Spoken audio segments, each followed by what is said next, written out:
Hello students. Yesterday we have discussed torque produced in any electric dipole when we place it in any external electric field, and there we have seen what is the value of torque in terms of dipole moment and in terms of the applied electric field in which we are just keeping it. So in that case, one more thing, we have taken the electric field as a uniform electric field. Means the value of electric field is not changing with the space, where means whatever is the place where we are just keeping the electric dipole, it experience the same torque at everywhere. But suppose there is a non-uniform electric field is present, means with the space, if its strength is changing continuously, then in that case at different places dipole will experience different kinds of forces, and also the two ends of the dipole that will experience different force. So in that way dipole will rotate due to the pair of forces due to the couple produced there, but it will also start to move in the linear motion due to the force, and force is greater wherever in that direction it will start to move. Means both types of motion will be there due to the non-uniform electric field, that is rotational motion in the electric dipole and also linear motion the electric dipole. Means dipole will start to move in forward or backward direction, that depending on the force, where the force is greater,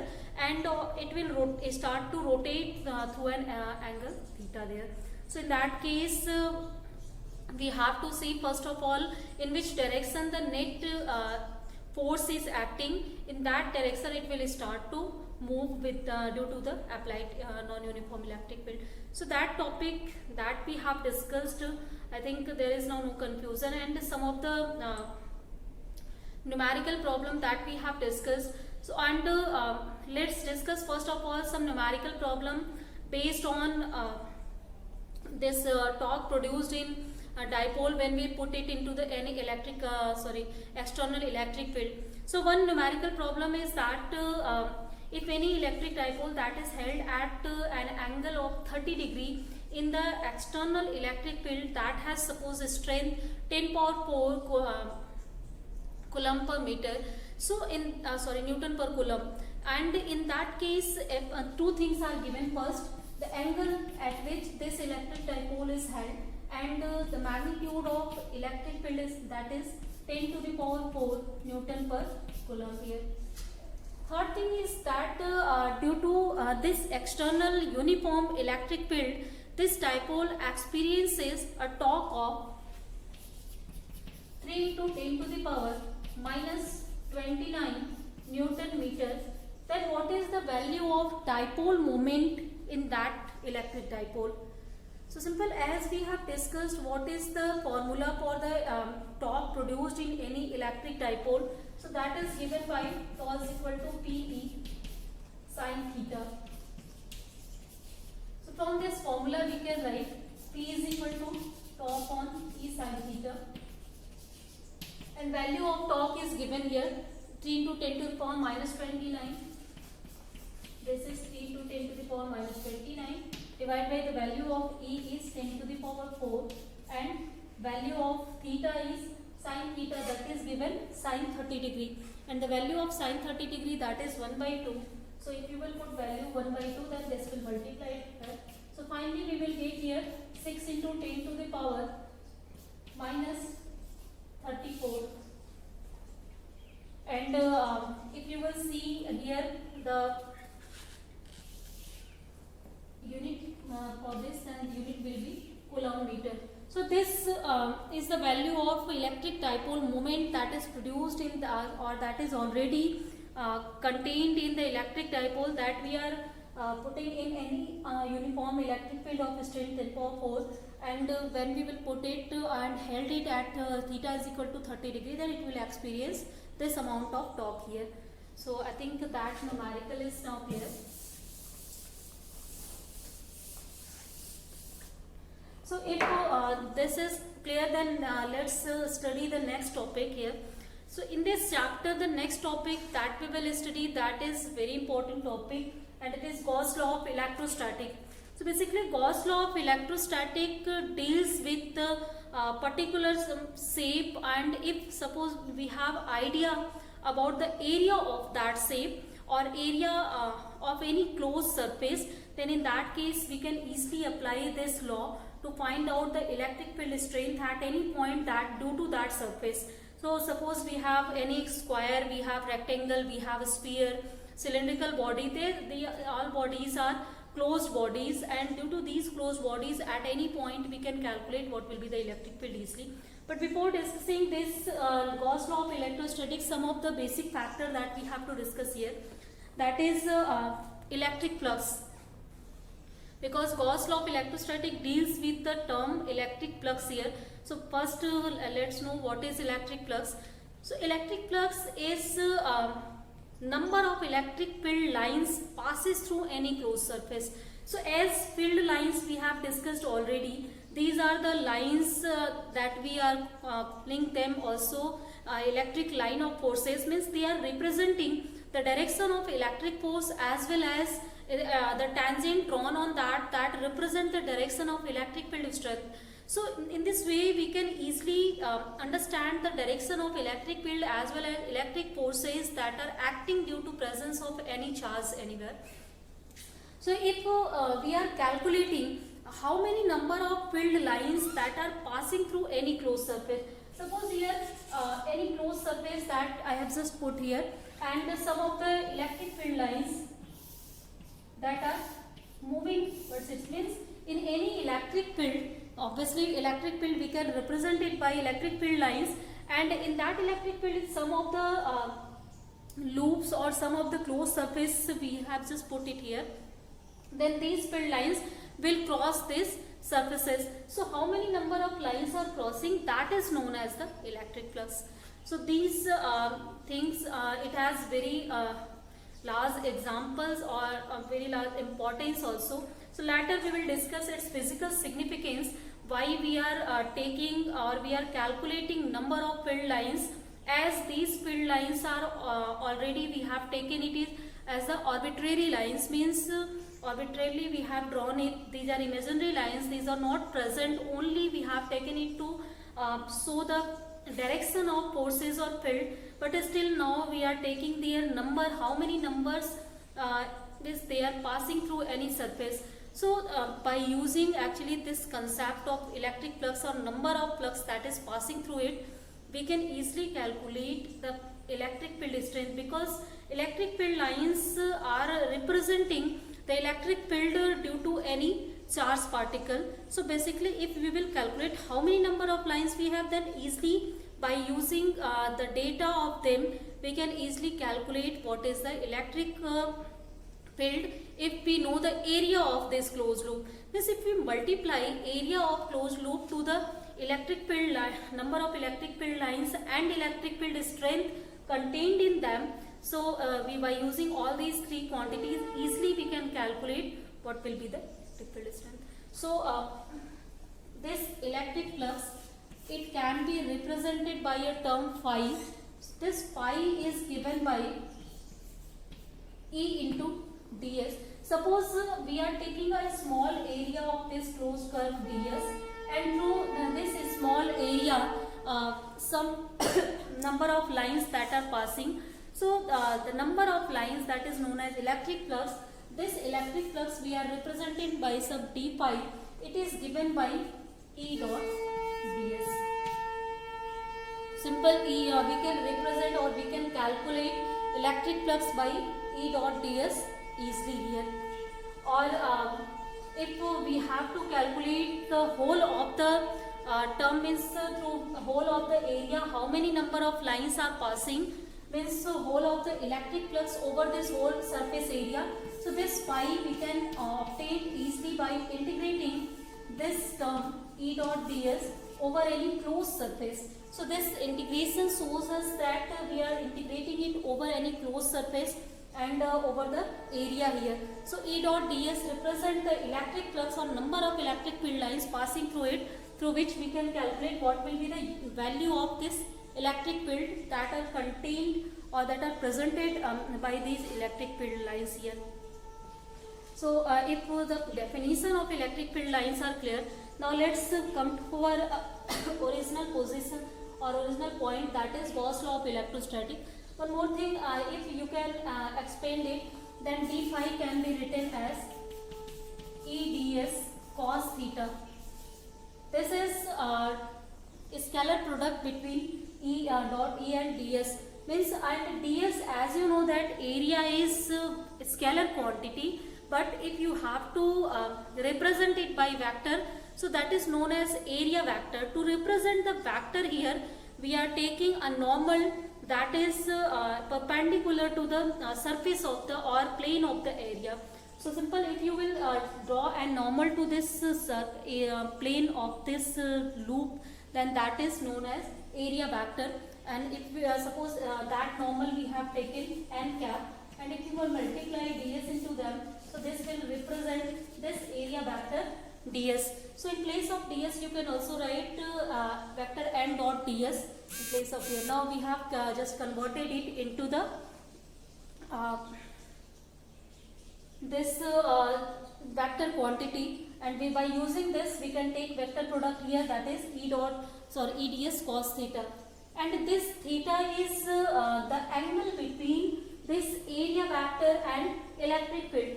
So it is not necessary that always this electric field will enter, or that loop whatever we are putting, that is always in the direction of the electric field.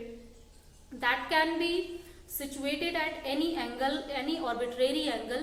So for that case, this theta represent angle between this area vector or this normal to the area, that is n cap, and this electric field that is entering through that loop. So if theta is the between 0 to 90 degree, then in that case obviously you know that for theta greater than 0 degree and less than 90 degree, that is cos theta is positive there. So we will get the positive value of flux. So simple, some of the questions can be asked, when will we get positive flux or positive electric flux, when then the angle is acute angle, and when angle is 90 degree, exactly 90 degree, then that time obviously cos 90 is 0. So we will get 0 means simple, if this loop is directly we have kept it perpendicular, then no of the electric field lines will pass through it, and if no electric field lines are passing, then definitely no flux we will get. So flux will be 0 when we will put the surface of the loop at the perpendicular to the this electric field lines. Third factor, if the angle between area vector and this electric field is obtuse angle. So for obtuse angle cos theta is negative. So for that case we are getting electric flux as a negative. Simple, electric flux can be positive, negative or 0. It is depending on the condition at which angle this surface is placed to the electric field lines.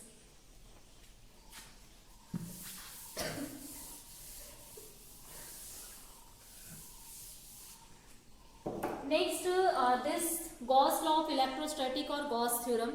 So first of all, let's see its statement. So the statement of Gauss law is that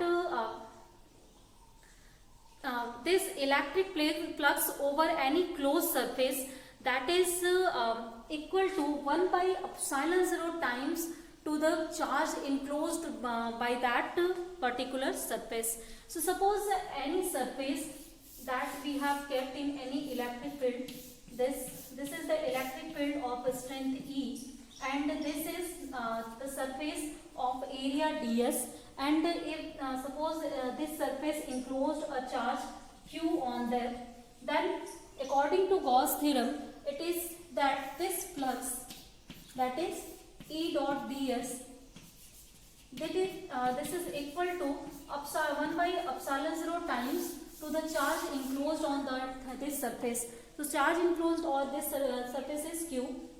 And here one more thing, if we are talking about the vacuum or air, then that case we will take here only epsilon 0. I just told you already before whenever medium will change, then that time its properties will change, their permittivity of the medium, that will also change, as it allows us to understand what kind of electricity or electric field will be generated in that medium.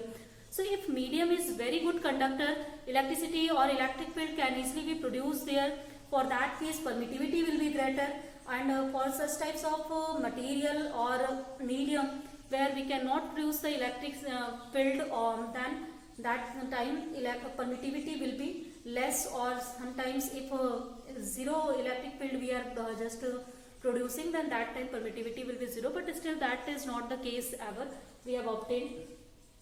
So this is the particular case that we are getting. So simple from this formula we can calculate easily what will be the electric field if we know this surface or value of the area for the particular loop, and if we know how many charge it is enclosed on that surface. So this is the statement of Gauss law. Now let's see how to prove the Gauss law here.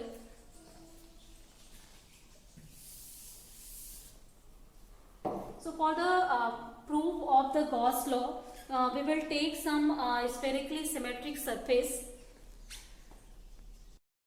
So to prove the Gauss law, suppose we have any point charge here, that is plus q. So if we will see here the effect of this charge, then we can draw an sphere. One more thing, in the case of Gauss law of electrostatic or Gaussian theorem, then one thing is very important. Here always we are talking about some closed loop.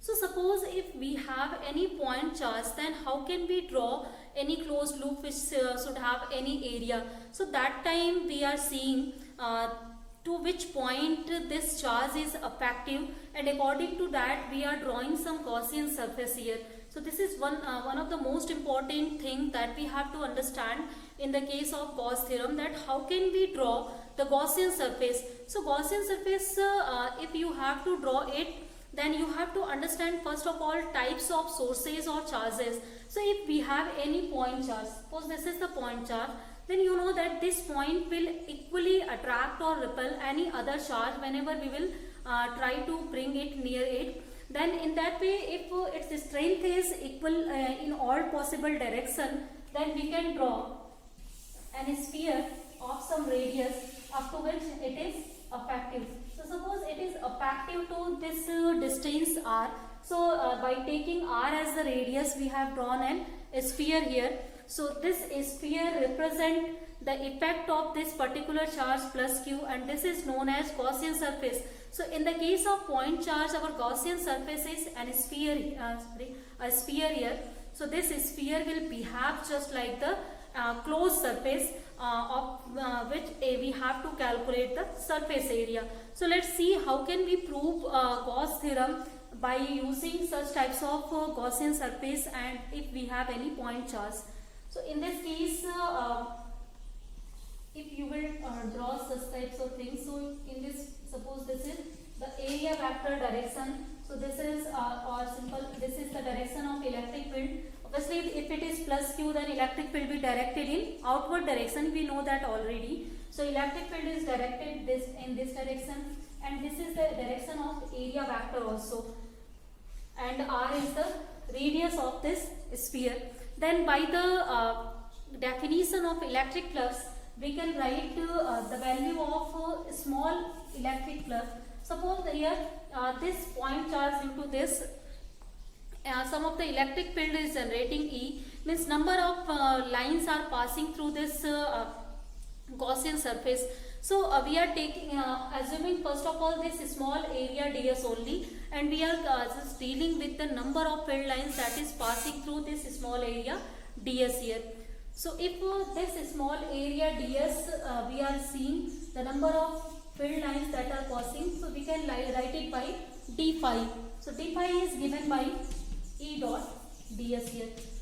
Now value of E for point charge we have calculated it already before, and that value is 1 upon 4 pi epsilon 0 q divided by r square, and here a vector r cap we have written to make it vector quantity. And also as I told you, this area we can represent in terms of area vector by using a normal here, that is we can write vector n dot ds. Now as these two are unit vector, so their dot product is obviously that is 1. We can write it magnitude of or magnitude of and cos 0. So we can solve it easily as these are already in the same direction. So their magnitude will be 1 and the angle between them will be 0. So this is 1. So finally we can write it q upon 4 pi epsilon 0 r square into ds. So this value of electric flux we have calculated for this small area ds. Now we can obtain whole of the sphere if we will start to vary this area ds over this whole of the surface. Means if we will integrate this ds over whole of the surface, then we will get whole of this sphere now. So to obtain whole of the sphere or the flux or the number of total field lines that are passing through this whole sphere, that is given by pi is equal to integration over whole this E dot ds, and the value of E dot ds, that is equal to q upon 4 pi epsilon 0 r square here ds. And as all these terms are constant, so let's take them outside. So this is 1 upon q upon 4 pi epsilon 0 r square. This is integral of ds. Now if we will integrate this whole of the area ds, means if we are expanding this ds then over this whole surface, then obviously or over this whole curve, then obviously we will get whole of the sphere. Means here if we will integrate ds, we will get whole of the surface area of this spherical Gaussian surface. And you know that surface area of any sphere, that is equal to 4 pi r square. So we can write directly the value of surface area here. So value of surface area means pi is equal to E dot ds. Its value is obtained q upon 4 pi epsilon 0 r square into the integration of this term is 4 pi r square surface area of the sphere. And from here 4 pi r square will be cancelled out, and finally we will get here q upon epsilon 0. So this is the proof of Gauss law by using simple Gaussian surface of any point charge that we have kept it here. We can also prove it for the cylindrical charges. Suppose charges are spread over any cylinder. For that case we can also prove it easily. So if I think proof of Gauss law, that is now clear, and with example I will tell you how to take the Gaussian surface. For this we will take number of examples, number of numericals also. So let's see them one by one. As we have seen the statement for the Gauss law and also how can we prove Gauss law.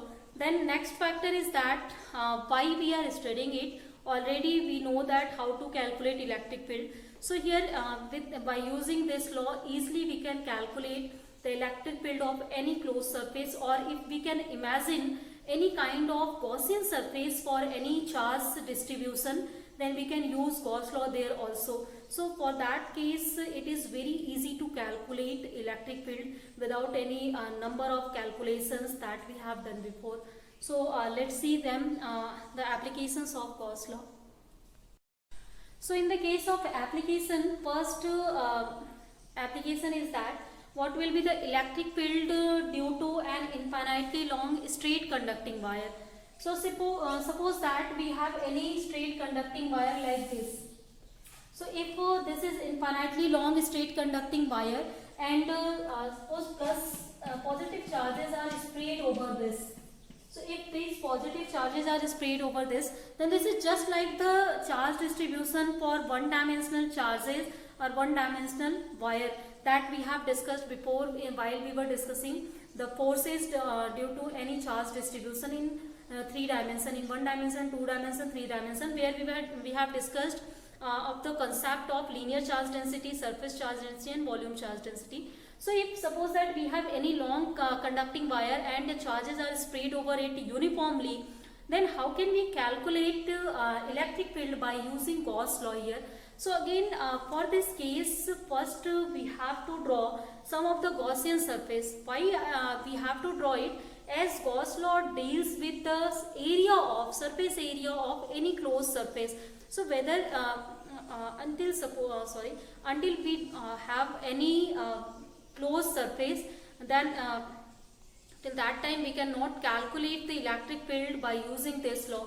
So in this case, if you will see the effect of this charge, then effect of this charge on both sides up to some distance, that as the field is uniform, then suppose up to this distance, these charges are operable, means if any charge will come into this region or up to this distance, then these will attract or repel these charges, means they will interact with that.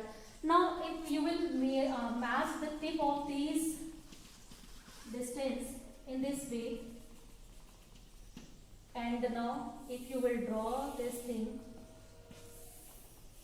then by these drawings you can see that here one closed surface is formed. So this closed surface is now a cylindrical closed surface is formed. Simple, in the case of long conducting wire that is infinitely long, the Gaussian surface that we can draw, that is cylindrical Gaussian surface. So here the surface, in the closed surface that we are getting, that will be a cylinder. So in this case we have to deal with the area of the cylinder here. So let's draw it again. First I think you have just to know how to draw Gaussian surface for such types of charge conducting wires.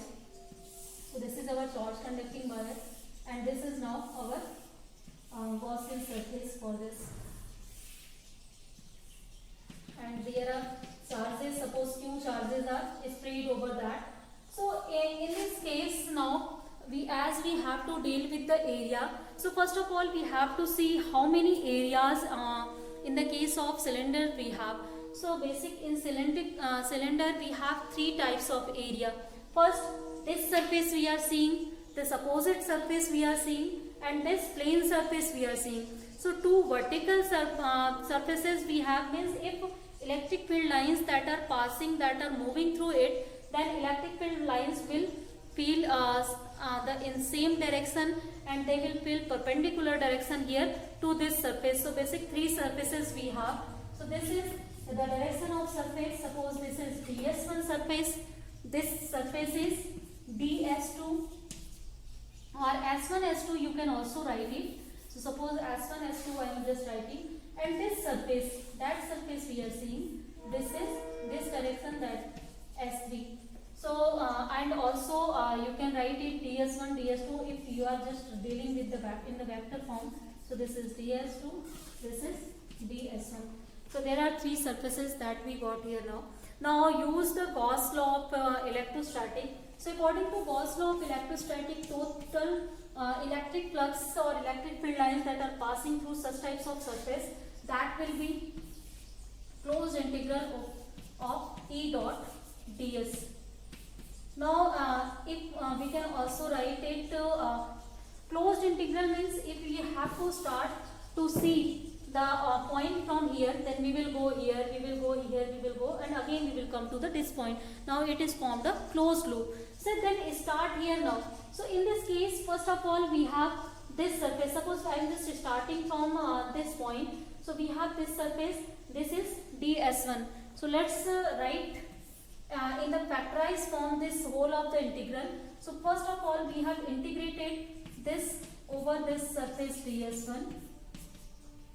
Means first we will see how many electric field lines are passing through this surface S1.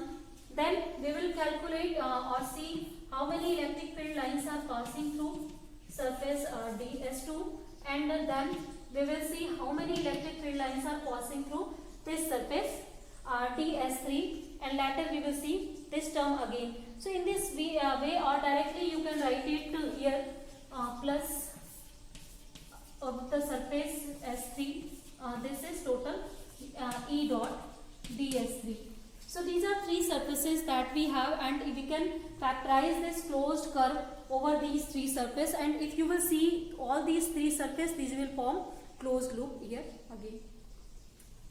Now we have to see their values, and by using their values easily we can calculate what will be the electric field due to them.